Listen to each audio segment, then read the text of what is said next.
Bhavnagar LCB police પેટ્રોલિંગમાં હતી ત્યારે મળેલી બાતમીના આધારે ચાવડીગેટ પોલીસ ચોકી પાસેથી એક શખ્સને દારૂ સાથે ઝડપી લેવામાં આવ્યો હતો। ભાવનગર એલસીબી પોલીસે ચાવડીગેટ પાસે બાતમીના આધારે વોચમાં રહેતા અજય મહેશભાઈ કુકરેજા સિંધુનગરવાળો દારૂની બોટલો સાથે કુલ મુદ્દામાલ ₹34,810ની સાથે ઝડપાઈ જતા ધોરણસર નીલમબાગ પોલીસ સ્ટેશનમાં ગુનો નોંધાવી આગળની કાર્યવાહી સોંપી હતી।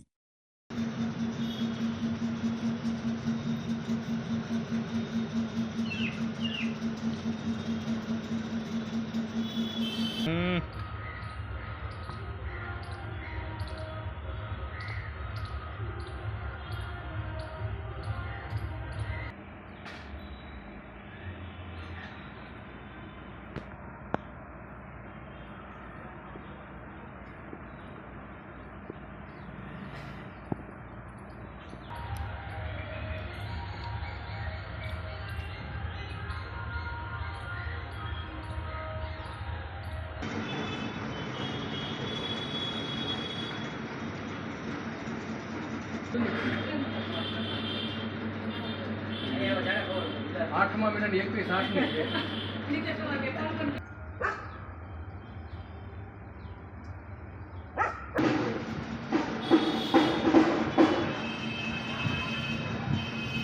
डॉक्टर लाया था कहीं